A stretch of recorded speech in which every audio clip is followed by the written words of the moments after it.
Assalamualaikum warahmatullahi wabarakatuh. Jumpa lagi dengan belajar bareng. Ya, kali ini belajar bareng bakal share mengenai listrik dinamis pada materi kelas 9 SMP. Nah, oke, langsung saja kita akan mempelajari listrik dinamis. Sebelumnya kita belajar dulu tentang kuat arus dan beda potensial listrik. Nah, kita kenalan dulu nih. Kuat arus, dimana itu kuat arus simbolnya I ya, I besar. Dan beda potensial simbolnya apa? Ya, V. Nah, di dalam kuat arus itu ada arus listrik, di mana arus listrik itu adalah aliran muatan listrik dalam suatu rangkaian listrik tertutup yang di dalamnya terdapat sumber tegangan. Nah, arus listrik itu mengalir dari potensial tinggi atau kutub positif ke potensial rendah atau kutub negatif, atau berlawanan dengan arah aliran elektron, yaitu dari potensial rendah ke potensial tinggi. Sedangkan kuat arus ini adalah banyaknya muatan listrik yang mengalir tiap satuan waktu, di mana I itu sama dengan Q per T. Q ini adalah muatan listrik, satuannya apa? Ya, C atau coulomb. Untuk T ini adalah waktu, satuannya adalah second. Dan I atau kuat arus, satuannya adalah ampere. Kita kasih kotak biar lebih jelas. Nah, satu kolom itu sama dengan 6,25 kali 1018 elektron. Nah, untuk alat pengukur kuat arus disebut ampere meter atau alat pengukur kuat arus. Biar lebih mudahnya kalian mengingatnya, alat untuk mengukur kuat arus apa ya? Nah, sedangkan kuat arus itu satuannya itu kan ampere. Jadi alat untuk mengukur ya ampere meter. Kita aja tinggal tambahin. Nah, untuk beda potensial itu kan juga punya satuannya volt. Alat pengukur tegangan atau beda potensial yaitu ya sama, voltmeter. Bedanya di kuat arus ampere, kalau di beda potensial atau tegangan adalah volt. Baik, kita lanjut ke beda potensial ya, karena ini udah kuat arus, kita jelaskan. Nah, sebelumnya apa sih beda potensial listrik itu? Beda potensial listrik itu adalah banyaknya energi listrik per satuan muatan listrik, di mana V sama dengan W per Q. V ini apa sih? Ya, V ini adalah beda potensial atau tegangan ya. Satuannya adalah volt. W di sini adalah energi listrik atau satuannya joule. Dan Q di sini adalah muatan listrik. Satuannya adalah coulomb. Nah, untuk alat pengukur beda potensial tadi apa ya? Ada yang masih ingat? Ya, betul. Alat pengukur beda potensial atau tegangan disebut voltmeter. Selain kuat arus dan beda potensial, kalian juga perlu paham mengenai hukum Ohm. Apa itu hukum Ohm? Mari kita bahas ya.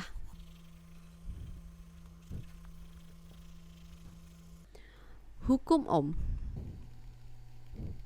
Hukum Ohm ini merupakan hasil penyelidikan oleh George Simon Ohm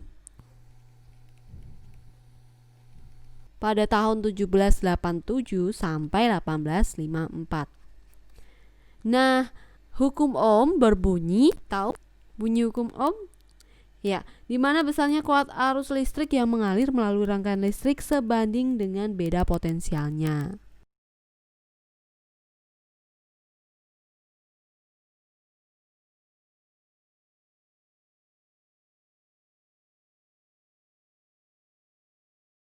Di mana hukum Ohm ini dirumuskan V per I sama dengan R, atau V sama dengan I kali R atau disingkat VIR.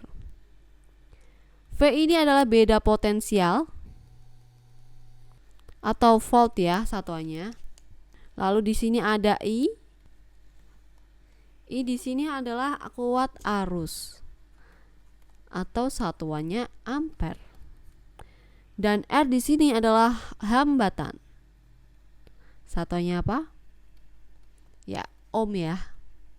Kita udah mengenal kuat arus, beda potensial, dan hukum ohm. Lanjutnya kita mengenal hambatan penghantar.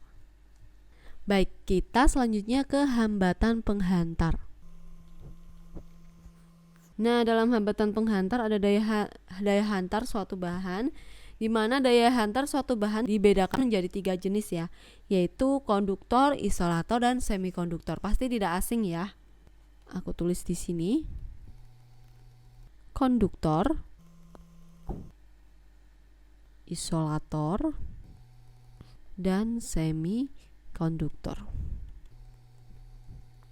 Konduktor ini adalah zat yang dapat menghantarkan arus listrik dengan baik. Nah, contohnya adalah logam seperti besi, lembaga, timah, aluminium, dan lain-lain, karbon, air, dan makhluk hidup. Ini dapat menghantarkan listrik ya. Sedangkan isolator itu adalah zat yang tidak dapat atau sukar menghantarkan arus listrik. Ini tidak dapat. Sedangkan semikonduktor ini adalah zat yang mempunyai sifat antara konduktor dan isolator, yaitu yang dapat menghantarkan dan tidak dapat menghantarkan. Sifat konduktor, dan isolator. Contohnya apa? Silikon, germanium. Kalau isolator tadi contohnya apa? Banyak sekali ya, ada kayu, karet, kertas, kaca, plastik, ebonit, air murni, dan lain-lain. Masih banyak lagi. Nah, selanjutnya kita ke faktor-faktor yang mempengaruhi hambatan suatu penghantar. Ada apa aja? Ada panjang kawat penghantar, luas penampang kawat, jenis kawat penghantar, dan suhu. Biar lebih mudah, kita ingat aja rumusnya, di mana R itu sama dengan Rho L per A. R ini apa? R ini adalah hambatan. A ini adalah luas penampang.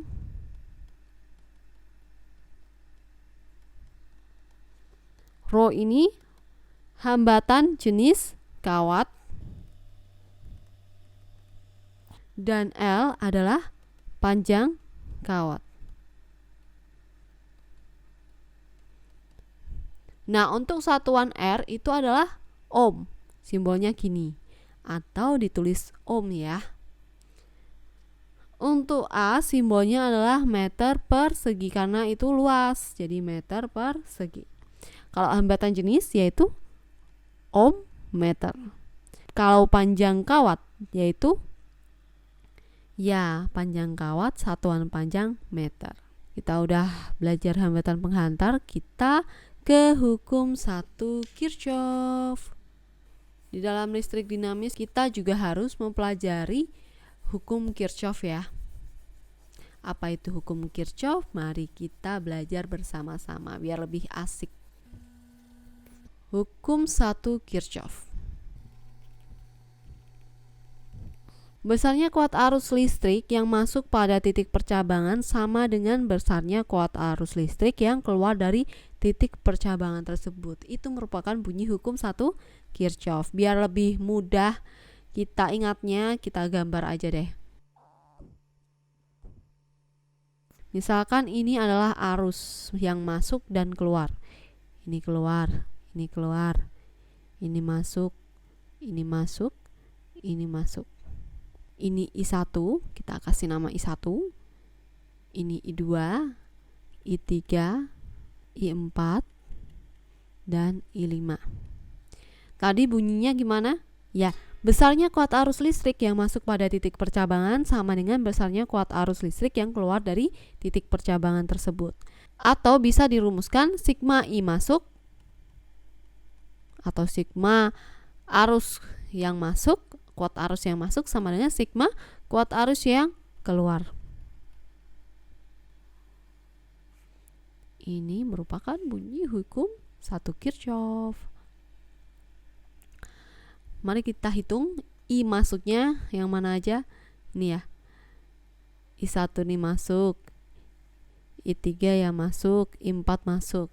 Berarti sigma I masuk I1 tambah I3 tambah I4 sama dengan sigma keluarnya yaitu I2 dan I5. Nah, seperti ini. Mudah kan? Untuk rangkaian tak bercabang atau disebut rangkaian seri ya. Rangkaian seri. Rangkaian seri seperti apa ya gambarnya?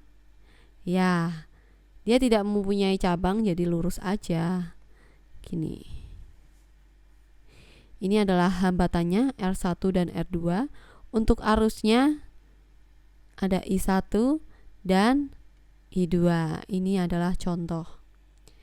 Di mana kuat arus pada rangkaian seri itu I1 sama dengan I2 atau sama. Kuat arusnya sama ya. Sedangkan untuk hambatan pada rangkaian seri itu sama dengan jumlah R1 ditambah R2. Dan seterusnya jika ada R1, R2, R3, R4. Kita tulis terusnya aja ya. Ini untuk rangkaian seri. Nah, bagaimana untuk rangkaian paralel? Nah, untuk rangkaian paralel kita gambar dulu ya. Rangkaian paralel itu adalah rangkaian yang bercabang. Jadi dia itu punya cabang. Ini ada R1, I1, I2 dan I3. Ini R2 dan R3. Bagaimana hubungan I-nya? I1 itu sama dengan I2 ditambah I3. Jadi arus di I1 itu sama dengan penjumlahan dari arus 2 dan 3. Untuk hambatan di rangkaian paralel misalkan seperti ini, ada 3 hambatan. Ini nyambung semua ya. Ada R1, R2 dan R3. Berapa hambatan paralelnya? Kita bisa mencari hambatan paralelnya yaitu dengan rumus 1/RP, yaitu sama dengan 1/R1 ditambah 1/R2 ditambah 1/R3 dan seterusnya jika ada tambahan R4 dan lain-lain. Ini untuk yang paralel. Selanjutnya kita ke rangkaian tertutup.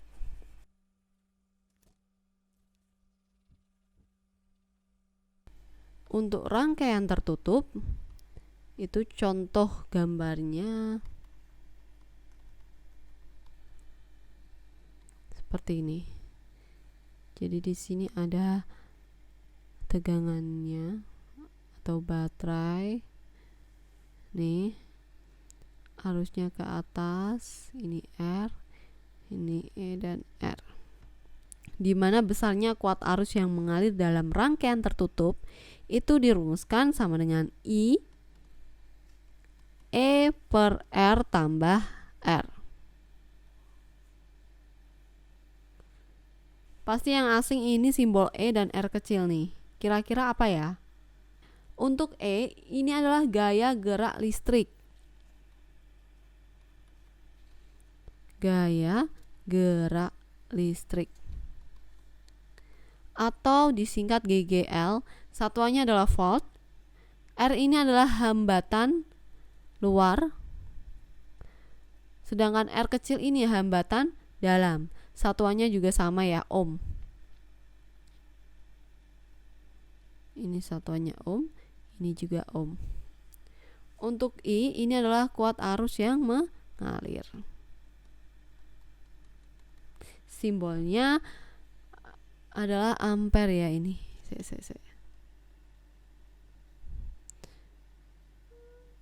Satuannya adalah ampere. Ini untuk rangkaian yang tertutup. Kalau rangkaian GGL seri itu maksudnya ini ada tambahan GGL atau tegangan atau